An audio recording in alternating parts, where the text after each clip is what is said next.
Good morning, everybody. Good morning. Good morning and happy Friday. Great morning. Mhm. We're so glad you're able to join us this morning. Um, my name is Mary Treese. I serve as Executive Director of Educational Services, and we have several RESA team members here. We're happy to welcome you into an instructional update meeting for secondary principals. The purpose of this meeting is to ensure that our principals and building administrators have the same information as our superintendents and curriculum leaders, right? Knowing that you are on the ground, boots on the ground with your teachers in those classrooms. And we know that you care very much about positive student outcomes in the instructional realm. So this is an update meeting. We're going to provide you with information. Much of this information is being shared with curriculum leaders and superintendent, so you will have the same information they have. If you look at the first slide, you will see an arrow there with a link. That link, that site will house all the resources, including the slides. When we go through this, you're going to see lots of slides, and you don't have to take pictures of them. You will have access to every slide with all the links and all the resources. This will take you right to a site with all of the information that's being shared. It'll be updated regularly. In addition, if there's any time that you can't make it in person, but you think, oh, I really kind of want to know what happened at that meeting, you could always access this to find the slides of any meeting. They'll all be archived there. And in addition to that, we are recording it, this whole meeting, so that you will be able to find the recording there as well. The recording will also be sent out to anybody who is registered through an email blast. So you will always have access to the information in whatever modality works best for you. For today's agenda, we have lots of updates and information for you. We're going to share with you the Wayne RESA November update report that's also being shared with curriculum directors and superintendents today. I don't think we have legislative updates today. We often do if we have our lobbyists with us to give you information about what's happening at the legislative level. But we do have updates around what's happening in the realm of secondary literacy and secondary mathematics, as well as some great resources for you if you work with multilingual students and you're in need of translators. I see Khalil's here and he's going to provide information around that. Cindy Tereshevitz is here from our assessment team to provide state assessment accountability updates. It's really important and relevant today. The accountability letters just went out. I see we have Kate Pearson from special education, and we often have safe and healthy schools updates, though I'm not sure we have that today. But this is kind of the realm of updates that you can expect to find each month. We actually have the November updates to share with you. Put a link in the chat for you for the November updates. All the updates are there from any aspect of Wayne County and Wayne RESA's support from all of our departments. Okay. I'm gonna invite Jeff Austin, one of our secondary literacy consultants, to share some information with you. Good morning, everybody. As Mary said, happy Friday. Glad that you're here. We've got just a few updates for you from the secondary literacy space today. The first one is that our winter series is open for registration. It's called Nurturing Readers, Writers, and Leaders. It's a three-part virtual series that's going to start early next year in January. And what we're working toward in this series is really supporting ELA folks with affirming practices to support students in navigating grade level complex texts. We are rooting everything that we're doing in the disciplinary literacy essentials, the 612 disciplinary literacy essentials. So we'll be talking about our connections to that. And we think that this series is really great for any classroom teachers that you have that are interested in this kind of work, uh, coaches that you have, but also any sort of teacher leaders. So if you have department chairs, if you have PLC folks who are really interested, this is a great series for them. This is also a great series for teams to attend. So it's at no cost to you. And you can scan the QR code or later click the link in this slide deck to get to Learning Stream to register. The series starts on January 22nd, 2026.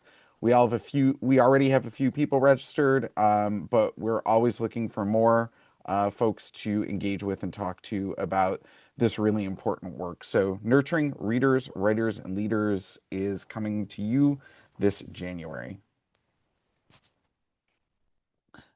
We are also in the planning stages, and this event's quickly coming together on our end, and we are really excited about it.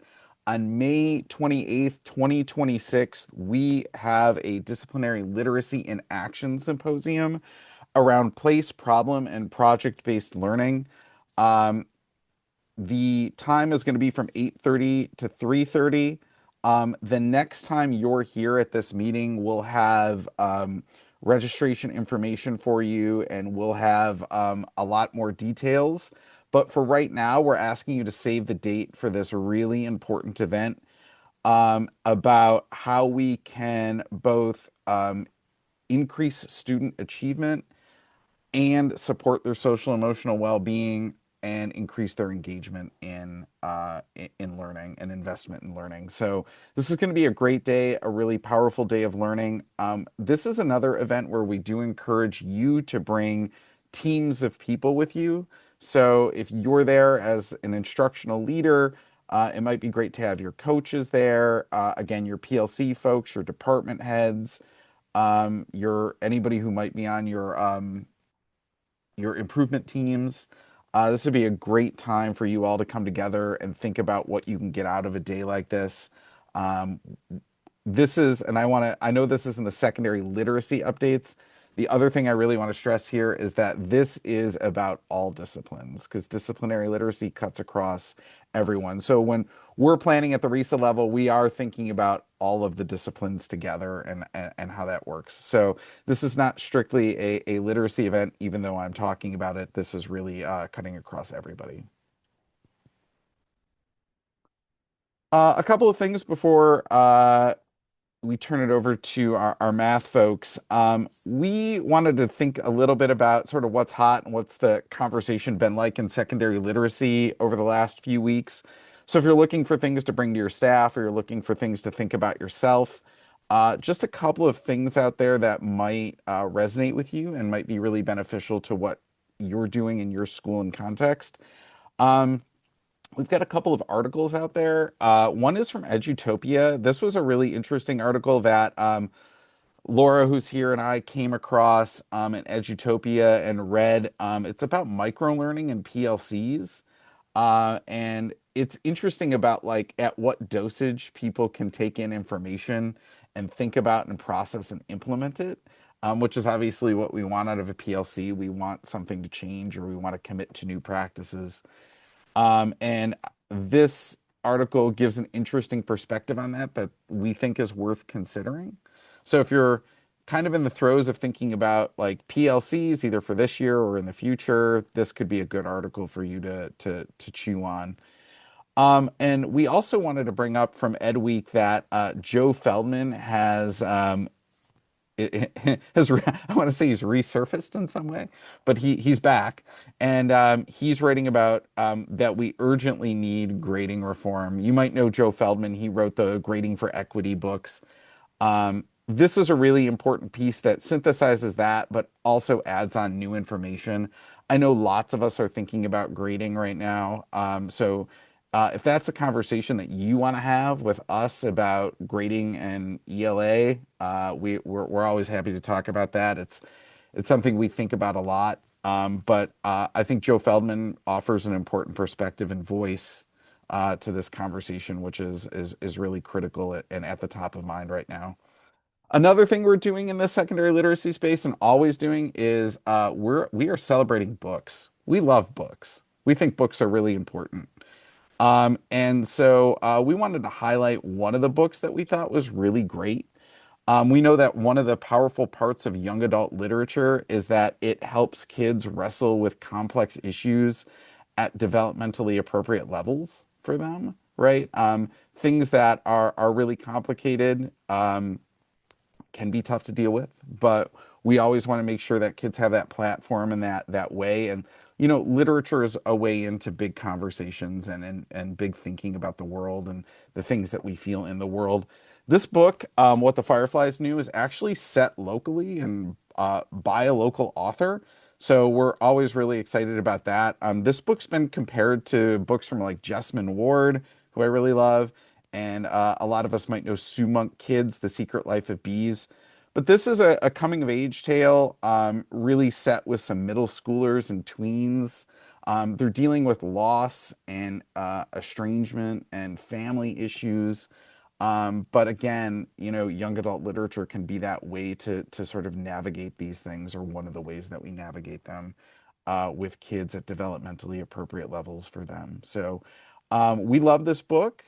It's one that you can check out, or one that maybe you can add to your library or classroom library, and have your teachers do that too. But an exciting title here that we just want to draw attention to because we love books and we think they're important. All right, my last thing here is that we are always looking for you all to join our Wayne RESA Literacy newsletter. We've got a short link here, teach.link/lit news. We've got a QR code here. This will keep you updated and in the loop about all the things that our literacy team is doing and up to. Um, Thanks to Carrie and Laura for putting this together every month. It's great. So uh, subscribe to the newsletter.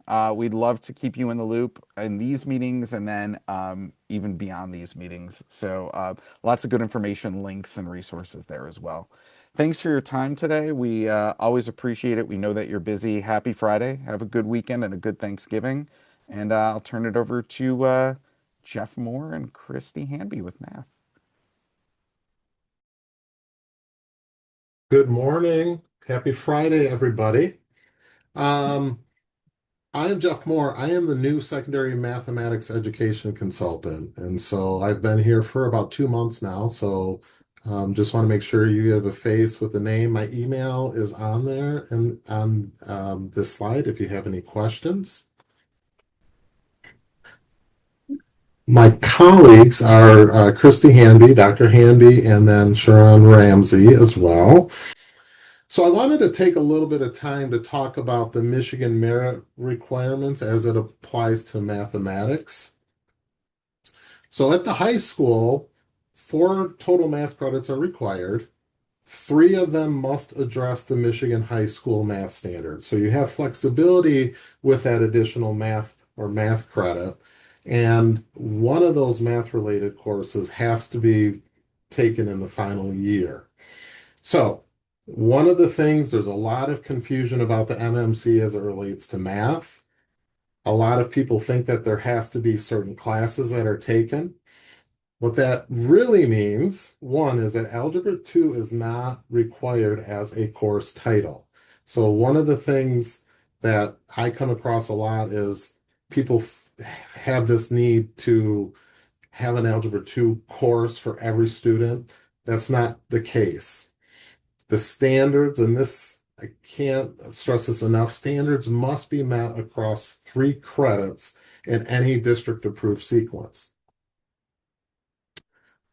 Districts have flexibility in how the Algebra 2 level content is delivered, and there are options for personal curriculum that can allow for some individual adjustments while keeping alignment to standards. And so one of the things, and we'll do an article share in a second, but one of the things that is important to understand is that there may be students that this sequence of typical algebra, geometry, Algebra 2, it's not necessarily meeting the needs of their future or maybe their skills and abilities. And so one of the things we're trying to communicate to school districts is that you have some flexibility in terms of how you sequence your courses. If you have some questions or are thinking any further about maybe looking at some PC options, personal curriculum options, or even how do you restructure your math alignment at the high school, please feel free to reach out to me. My email is linked in there. And what what we wanted to do as a secondary math team is make sure that we start sending a message like promoting change within how math is taught, how kids learn math, really K through 12, but with a big focus on secondary. So I wanted to share a couple articles with you. These are really good articles. The first one, it's time to change the math calculus, how the US can finally get math education right. There's some bigger ideas in this article. For example, there's been such a struggle to hire highly qualified secondary math teachers. So paying teachers that teach high school math more. That may be out of a lot of your control. So there's a couple things in there that might feel like from an organizational level, it might be hard for you to control that. However, there are a number of things that are in your control. And one of the things is making sure that everybody feels comfortable as a math learner, thinking about a growth mindset. Um, we are we fall into a common practice of tracking kids based on their math ability, whether we think that kids are math people or not. And so there's a few just tidbits of some information about what we can do as instructional leaders to help start moving from just teachers pushing content to having kids engage in more relevant, engaging, and meaningful tasks, which is really something that's going to be required for the future. Christy, there is another article that's been shared. Do you want to talk a little bit about that one? Yeah, I just added that one as well because I think it connects to the next slides where there's really we're trying to raise awareness around an ongoing conversation that the algebra, geometry, algebra 2 sequence serves the needs of some students who are taking a particular pathway after high school. But broadly speaking, it's not serving the needs of a lot of our students. And so, Jeff, if you want to go to the next slide. We took this graph from Freakonomics that just asks it asks people in the public, what is the mathematics that you use? And so if you take a moment to study that, adults in the US are rarely, if ever, using algebra, geometry, trigonometry, and calculus, and are very frequently looking at data, making analyses, interpretations, and using data in order to make decisions. And so last month, we talked about the importance of rigor and relevance in the standards. And if you think about the algebra, geometry, algebra 2 sequence, it is possible to bring context to those spaces. But if you think about what's going on in your classrooms, you might also realize that it doesn't happen as frequently as it maybe does in other spaces. And so data science is this beautiful space where you have to foreground the context and you can meet the standards that are typically falling into an Algebra 2 course, but help kids to think about how data helps them think about the world around them. So just go ahead with animation, Jeff. I pulled up an example. This comes from just an online resource that's doing some really nice data science work.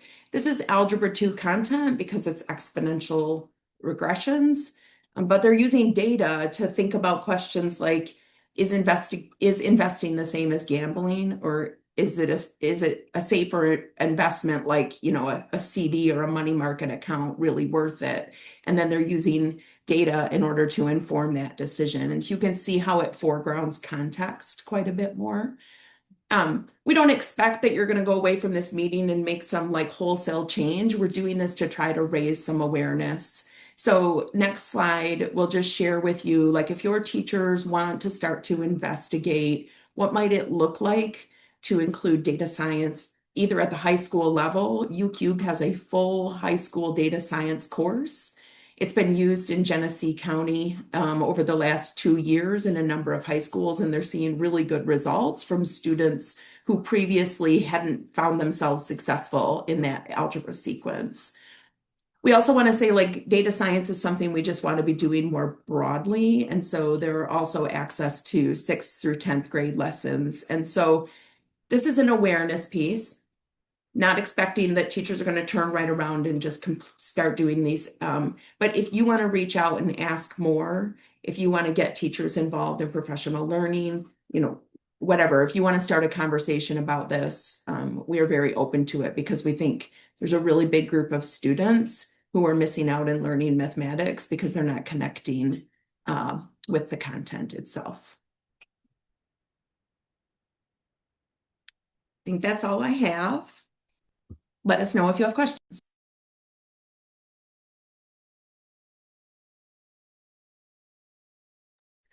Christy, there is one comment in the chat that I just thought we should address. It says one of the concerns is that students are prepared for standardized tests, which still tests in algebra and geometry. Yep. Yeah, and it took me a while to get my head around this, but if you go back to that slide that has that data, there are tools that help students to see that what we in mathematics call a regression, right? So you plot the data and you use a regression model, and those regressions end up being the equations that do end up on the SAT. And it's through the investigation of the data and the conversation about how that equation is matched to the data that kids can start to make sense of why the equation is structured that way at all. The other thing I would say is if you look at the SAT, there's about 30 to 40% of the assessment. I think they even say that in their foreground background information that about 30 to 40% of the problems kids will run to are context based.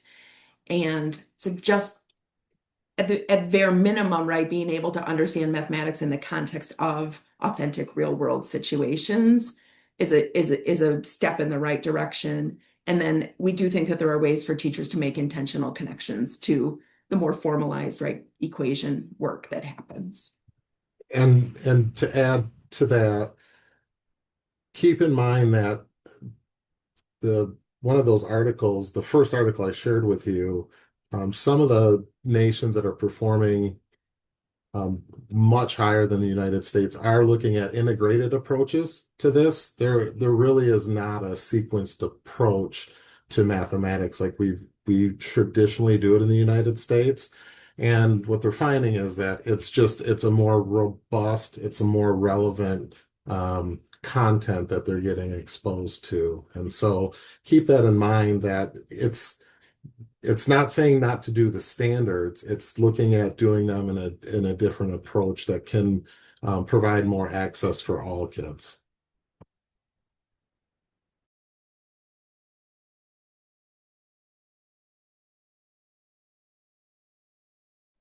Okay.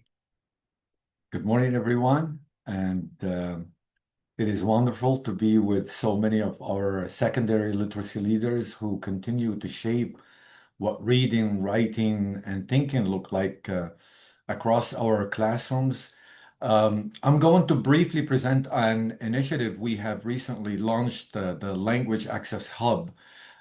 This initiative ties directly into literacy work since access is one of the systems that either accelerates or limits how students grow as readers, writers, and thinkers. In the Wayne RESA multilingual department, for a long time, we've been receiving requests for translation and interpretation services, especially in special education and parent engagement. So the hub responds to this need by connecting districts with professionals across languages and specialties, moving beyond the ad hoc solutions and outdated lists that we've been sharing with districts for decades. This initiative is the result of ongoing collaboration among Wayne RESA, local districts, and our statewide partners, reflecting our shared commitment to inclusion and educational equity. Next, please. Okay, so this hub consists of the main focus of this hub is the directory at the bottom. But there are three forms that are the three pillars of this hub. The district request form. This is the form that LEAs will use when they need interpreter or translator support, and it helps us capture what the request is for, such as special ed evaluations and registration documents, administrative communication, parent-teacher conferences, or general family engagement. Submitting the form ensures we route each request quickly and consistently. The second is the provider submission form, and this is where interpreters and translators enter their own information. They share their contact details, languages, specialties, and availability. Completing this form is how they get added to the hub. And of course the directory. That's the focus of this whole project. All approved providers entries appear in one spreadsheet. This becomes the searchable education specific directory that districts can access when they need translation or interpretation services. Can you please click on the directory just to give uh, yeah, this is how the directory is going to look. So we have just a few. We just launched it, and we have a few entries here, and we are working on promoting this in the field uh, uh, to show them how to do it and how to enter, and they could update this information. So this information would be updated continuously, providing up-to-date information about the company, the contact information, and the languages and their immediate their availability. So this is very critical. And even though we are starting this in Wayne County, we saw that even MDE is very excited about this to take this statewide. So, but we need your help. We really need your help in especially if you have any company or translator, interpreter that you've been using for a while, to share the submission form, the provider submission form with them, and let them fill out this form. I should also, before before I answer any question, we should also look at the disclaimer. This is very important, that the Wayne RESA Multilingual Department provides this directory as a resource to connect school districts with interpreters and translators. Wayne RESA does not endorse, vet, or guarantee the quality of services listed. Each district is responsible for verifying credentials, contracting, and ensuring compliance with state and federal requirements. So we do not claim that we vet or check, even though some of the providers, the providers that will be on this, they have been partnering with our districts for decades, and we know that they do have the credentials to do the job. So, any question? I'm willing to answer any question that you may have, please.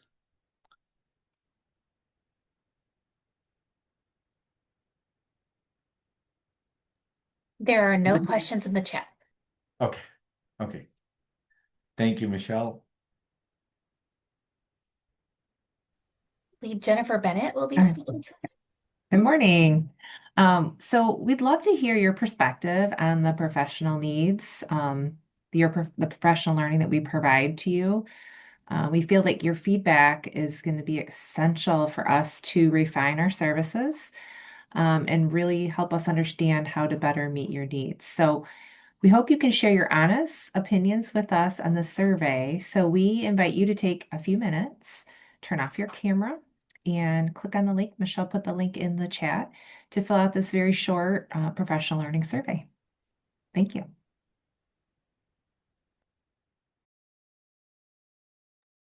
We can see those responses coming in. Thank you. If you happen to be connecting online, listening to this after the fact with our YouTube link, you can access this link within our slide deck, which is available at resa.net/principal update.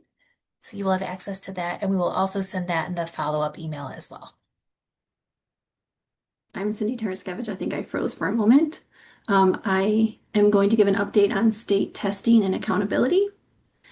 The next slide, thank you. The school index was released yesterday to the public, so you can now view school accountability scores for 24-25 on my school data portal. It is linked there. You do not have to log in to view 24-25 results. You do still need to log in order to see the accountability download data file. When you log in under the accountability tab, if you log in and go under the accountability tab, you will find the accountability download data file that you can access all of the students that they have used in the accountability for your state testing. That proficiency component, that growth component, the EL progress component, all of the students linked there, they will have data files showing you which students they've put into those calculations. So that you still do need a login, but it is now public release, so the 24-25 data is available without a login. And the data is no longer embargoed. It can be shared with stakeholders. There is a resource there from MDE. It's the Michigan School Index Resource Toolkit. It does have other various resources and how to access. And these are the thresholds for identification. So for CSI and ATS, the overall bottom 5% cut this year, that cut changes every year. It was 35.33. And then the components to be identified for TSI, the bottom 25% within each of those components. Those are the bottom 25% cuts for those components. I will have a Wayne RESA office hours, just a very informal Q&A on Monday from 10:30 to 11:30. You do not need to register. It's just join, jump on and join. So the link to join is there. If you have any questions, also you are just feel free to email me, or we can jump on a Zoom, or I can come into the district anytime. Next slide, please. Some state testing updates on the M-STEP, My Access, we decide pre-ID is opening very soon. WIDA pre-ID will open in OEAA on December 10th, and then your general assessments for pre-ID will open in OEAA on January 5th. The pre-ID is tied to MSDS, which is tied to your student information system. So you want to make sure that data is as clean as it can be. As students are dropping and enrolling, you are cleaning all of that up. They will continue to pull from MSDS into the pre-ID up until the testing window, and then do that tested roster cleanup after testing. All of that data is then pulled into accountability and impacts your participation. Your proficiency, growth, and EL progress components are all adjusted down based on that participation. So it can impact you in 4 different ways. So you want to make sure that your pre-ID is as clean as possible as students are enrolling and dropping. The guide to state assessments for 25-26 has been updated. It's linked there. All of the important dates for all of the various assessments has been updated. It is linked there. They are having a DRC Insight Technology Readiness Training on December 10th at 10 a.m. There have been some updates for the Chromebook, so you want to make sure your technology coordinators join. And then there have been some changes for the My Access, just the functional independence level. They will be discontinuing the paper documents. So in the past, the students would answer in the answer document, and then the test administrator would complete and put it onto the scoring document, which would be mailed back. Now the test administrator will input those answers into the DRC. So you don't have to mail those answer documents back for the functional independence, just for that ELA accessing print and using language, math, science, and social studies. The expressing ideas, you will still continue to use paper, pencil answer documents, but they are going to do a grade level answer document and replace the multi-grade format. So there's some changes there at the functional independence level for my access. Next slide. For your PSAT and SAT updates, we have some important dates listed there. The big thing right now is November 3rd opened your offsite test request. So if you're planning to test off site out of district, you need to do an offsite test request. Your interactive checklist for test coordinators will be emailed out to whoever is listed in the EEM as test coordinator. And then again, your pre-ID opens, and then starting February, all of your data systems, you'll start getting access to those systems. And we'll talk more about those as that date comes. You can start checking for your test participation for PSAT and SAT in OEAA. You no longer have to check for your work readiness test participation in OEAA. That no longer requires establishment process as it did for ACT work keys. That will be automatically pulled in from pre-ID. So you're just checking for participation that you are established for PSAT and SAT. If you log into OEAA and go to the assessment registration tab and then go to test center participation, they're uploading this information through December 15th. So if it's not there, give it a week and keep looking. But if you don't see it by December 15th, please reach out to me or the PSAT SAT call center. But you will go into that tab and then filter for your school. And then under PSAT and SAT, if you have those grade levels, they should all say yes, and you should see your AI codes. There are some training dates coming up. They are listed there with the registration links. Sorry for that error. And then all of the available training dates that they have coming in the near future are listed in that training events link. Next slide, please. And then WIN work readiness assessment. There's a lot of information here and there are a lot of links. Just because it's so new and there's so much new information coming out. There is the WIN technology coordinator checklist, technology requirements, a reference guide, the whole training schedule. The one I found the most helpful is the highlighted one, the WIN MDE Resource Center. It kind of had all of this information in one spot. They have a math formula sheet that the students will have access to during the test. So I have a link there. The sample assessment questions are linked there. There was a quick review webinar. They had an accommodations webinar, a kind of quick hour on Wednesday, so that's linked there. And then they released all of the allowable accommodations that they're going to allow for students with IEPs or 504. Those are all linked there. So all of these are linked there. But again, that WIN MDE Resource Center one kind of had all of this housed in one spot.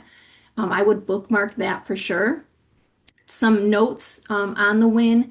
There will be no review or approval process for accommodations like there is for PSAT and SAT. You don't have to do anything like SSD. It's kind of going to be like MSTEP at student level accommodations.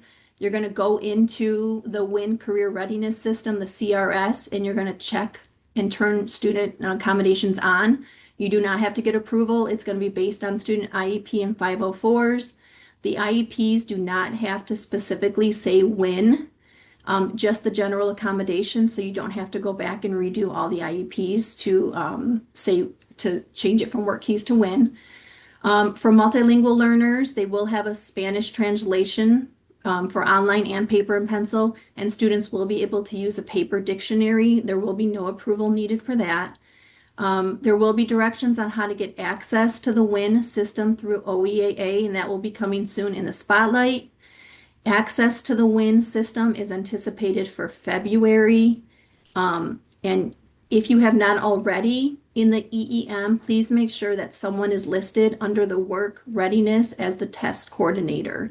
That is how they're going to get someone into the WIN system as the test coordinator and get access to start getting students into test sessions. It's going to be like MSTEP for test sessions and get your staff in there. And then there will be a required training for the proctors. I don't have the official date yet, but I will get that out there soon. So just some information we're learning as it's coming out. Next slide. Wayne RESA will be working with College Board. There are some new AP courses that have come out, AP Business with Personal Finance and AP Cyber Security. So those are two new courses offered in 26-27. They're trying to expand course access and expand impact. Again, these AP courses impact your school quality student success component under advanced coursework. Schools are graded on the percentage of students that enroll in courses. So we are working with College Board to do a webinar, and that will be Tuesday, December 9th. It will be virtual, 9:30 to 10:30. The registration link is there. Next slide. We also offered sessions for iReady and NWEA as fall data is coming in if you offer those at the high school levels. And if you miss those sessions, they are linked here. The recordings are linked there for you to view. Next slide. And if you are part of the Atlas Consortium, they are having an Atlas Consortium Collaboration Day. It will be at Ted Scott on March 25th. There is no cost. The registration link is there. There is a question. Are we getting access to the presentation? Yes, we'll make sure that I'll drop the link right now, but that's also on the website, resa.net/principal update. So I will drop that again. And as a reminder, you can get access to any slide deck for each month that we hold these at that same site, and all of the resources will be linked there. We do appreciate you joining us in person. We like the idea of not just sending out recordings, but actually inviting you into the space in case you have questions, so you can put names to faces. Please know we're here to serve you and your educators and your students. So now that you have some connections and some names and faces, please reach out to us. We're happy to help. Thank you and have a wonderful weekend.